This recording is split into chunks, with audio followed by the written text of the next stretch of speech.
Segundo exercício de fixação que eu deixei para vocês pensarem, fazerem, tentarem. Mesmo em sala de aula, eu sempre dizia isso para vocês. Tenta fazer exercício, não tem problema com o errar. A gente tem aquele. Alguns alunos têm aquele preconceito, falar, mas eu não sei fazer, se eu fizer eu vou errar. Vai, faz, erra, qual o problema? É errando que a gente entende. Quando você aprendeu a andar, você caía, meu filho, e foi caindo que você aprendeu a se levantar. É assim que funciona. O erro não é algo para ser desprezado, não é algo para ser abolido. O erro também é um mecanismo de aprendizagem. Vai, tenta e erra. O maior erro é não tentar, tá?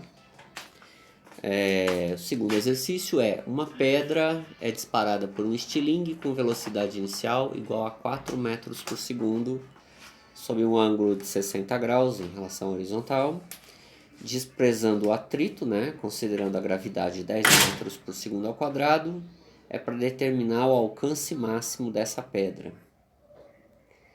Bom, tá aí. Se eu fosse desenhar a situação, eu teria ali minha pequena pedra. Ela vai ser disparada com velocidade de 40 metros por segundo. Então vai haver a decomposição da velocidade dessa pedra em duas direções. Essa pedra vai subir com uma velocidade e vai para frente com outra velocidade. Ok?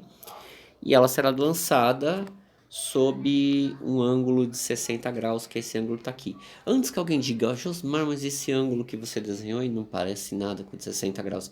Na verdade é menor que o de 45 no meu desenho, mas é só um desenho. É só um desenho esquemático para você ter uma ideia do que está acontecendo. Não precisa você ter transferidor nos olhos e fazer um desenho com o ângulo exato que você gostaria que tivesse, tá? Só um esquema.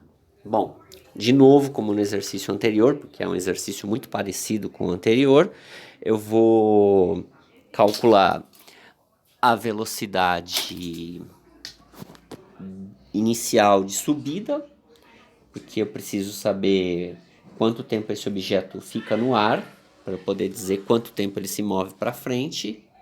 Não, desculpa, meu gato acabou de passar aqui e começou a voar pelo na minha cara. Então eu tenho uma velocidade inicial de 40 metros por segundo. O ângulo em questão é o ângulo de 60 graus, né? Bom, então eu tenho que 40 vezes o seno de 60 será a velocidade inicial de subida da minha pedra, né? Recorrendo de novo à tabela de seno, cosseno e tangente, eu vou ver lá que o seno de 60 graus é raiz de 3 sobre 2. Está aqui na minha tabelinha trigonométrica, né? Alguém poderia, se a gente tivesse em sala de aula, provavelmente algum aluno ia perguntar: Josmar, você vai dar a tabelinha na prova? Assim, eu sei que vocês têm as musiquinhas de ficar decorando tabelinha. Eu não acho nada ruim vocês decorarem, é uma coisa que vocês precisam saber, né? Pelo menos até o dia em que vocês forem prestar vestibular. Mas como muitos exercícios fornecem em geral o valor do seno e do cosseno, eu não me importo. Se você quiser, numa avaliação minha em que seja lá na escola, com papel, tudo bonitinho, eu ponho a tabelinha de seno, cosseno e tangente para vocês. Então, o valor do seno de 60 é raiz de 3 sobre 2. Então, eu tenho 40 vezes raiz de 3 sobre 2, né? E eu não posso fazer 40 vezes a raiz de 3. Não tem como eu calcular 40 vezes a raiz de 3. Mas eu tenho como fazer o 40 dividido por 2. Então você faz a conta que você pode fazer. Aquela que você não pode fazer, você não faz, né? Então eu vou ter que 40 dividido por 2 vai dar 20. Então eu tenho 20 vezes a raiz de 3.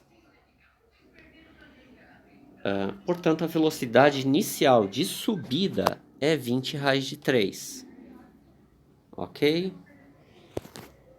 Tudo bem. Que outros dados eu sei da subida desse objeto? Eu sei a aceleração, é menos 10, a gente já discutiu por quê, né? A gravidade está puxando essa pedra para o chão e puxa essa pedra para o chão com uma aceleração de 10 metros por segundo ao quadrado. Como o objeto não está sendo acelerado, ele está sendo desacelerado, porque está perdendo velocidade, eu vou considerar que essa aceleração tem sinal negativo. A velocidade final da subida, está escrito aqui, bonitinho logo em cima da aceleração, que está sendo considerada como zero, porque como a gente já discutiu desde o nono ano, todo objeto que é jogado para cima, em algum momento ele tem que parar para descer. Portanto, se ele para, a velocidade final dele da subida é zero. O espaço final que essa pedra alcança, eu não sei, que é o SY aí, e eu não sei o tempo de subida, ok? O espaço final não me interessa porque o exercício não está pedindo.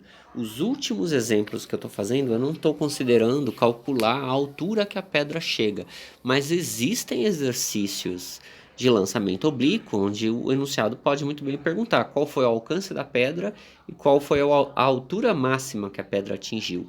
Eu não estou fazendo ainda este modelo, tudo bem? Muito bem. De novo, outra vez aqui, ó, as três fórmulas do movimento uniformemente variado, porque é um caso do movimento uniformemente variado, né? Todo objeto que é jogado para cima e tem aceleração, ou que cai tem aceleração. Se tem aceleração, é do movimento uniformemente variado, então tem que recorrer às fórmulas do movimento uniformemente variado. Supondo, de novo, que eu sou aquele aluninho que não sabe qual fórmula vou usar. Você vai lá e pinta de preto as incógnitas cujos valores eu tenho e pinta de vermelho aquilo que eu não tenho. E aí, de novo, como no exercício anterior, eu descubro que o sorvetão eu não posso usar, né? A equação horária do movimento. Eu posso usar ou Vovoati ou Torricelli. Em Torricelli eu descobriria a altura que a pedra atingiu. Em Vovoati eu descobriria o tempo que a pedra gastou ao subir, né? Como o meu objetivo é determinar o alcance tem uma relação com o tempo de movimento da pedra, então eu vou fazer o Vovoati e não Torricelli. Mas lembrando, tem exercício de lançamento oblíquo que no enunciado o cara pode muito bem te perguntar qual foi a altura que a pedra chegou. E aí tu vai usar Torricelli, certo? Então eu vou usar Vovoati, também preencho os valores com Vovoati, a velocidade final é zero. A velocidade inicial é 20 raios de 3, que a gente acabou de calcular isso, né? E a aceleração é menos 10. Muito bem. 20 raios de 3 está somando aí, é um valor positivo, portanto passa para o outro lado da igualdade como um valor negativo. O menos 10 está multiplicando, portanto passa dividindo sem alterar o seu sinal, porque não tem alteração de sinal, é a operação inversa. A operação que esse menos 10 aí executa é multiplicação, então passa dividindo. E aí eu tenho menos com menos, cancela, né? 20 dividido por 10 vai dar 2. E aí fica 2 raios de 3 segundos. Este é o tempo da subida. Eu estou calculando quanto tempo esse objeto gasta subindo. Bom, mas se o mesmo tempo de subida é o tempo da descida, então o tempo total que ele gasta subindo e descendo é 4 raios de 3, que é exatamente a quantidade de tempo em que esse objeto se move para frente, enquanto ele se moveu para frente. Bom, então eu já sei que no movimento horizontal ele teve um tempo de 4 raios de 3 segundos de movimento. O espaço inicial de movimento eu posso considerar como sendo zero. A velocidade com que ele vai para frente eu não sei, eu vou calcular agora. Eu sei que a velocidade para frente de um objeto jogado obliquamente é a velocidade inicial, né, do objeto vezes o cosseno do ângulo de lançamento. Esse objeto começou o movimento dele indo em diagonal com 40 metros por segundo e o ângulo de lançamento foi 60 graus. Bom, a tabela de seno e cosseno me diz que cosseno de 60 graus é meio. 40 vezes meio vai ficar 20. Então a velocidade para frente desse objeto é 20 metros por segundo. Porque eles estão no movimento uniforme. Ok? Bom, como estamos no movimento uniforme, vale as regras do movimento uniforme. Portanto, a velocidade é a variação de espaço dividido pelo tempo que ele gastou para variar esse espaço. A velocidade do objeto eu sei, é 20 metros por segundo andando para frente. O tempo que ele anda para frente, 4 raiz de 3. A gente já havia calculado antes, né? Tá ali em cima o tempo.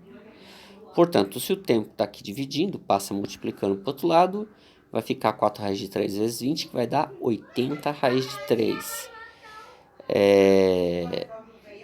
Ué, então vai ficar 80 raiz de 3. Apareceu esse slide, o próximo slide, não tem relação com esse aqui, tá? A resposta é essa aí, 80 raiz de 3. E eu não sei porque tá com esse valor, que eu não entendi. É 80 raiz de 3 a resposta, tá? Esse slide que tá aqui, desconsidera essas abobrinhas que tá aqui. E isso aqui também, isso aqui você vai lá e também desconsidera, que eu não sei o que isso está fazendo aqui. Sei que a resposta final e a que interessa, que é o nosso problema, é essa daqui, 80 raiz de 3, ok? Então, até o próximo vídeo.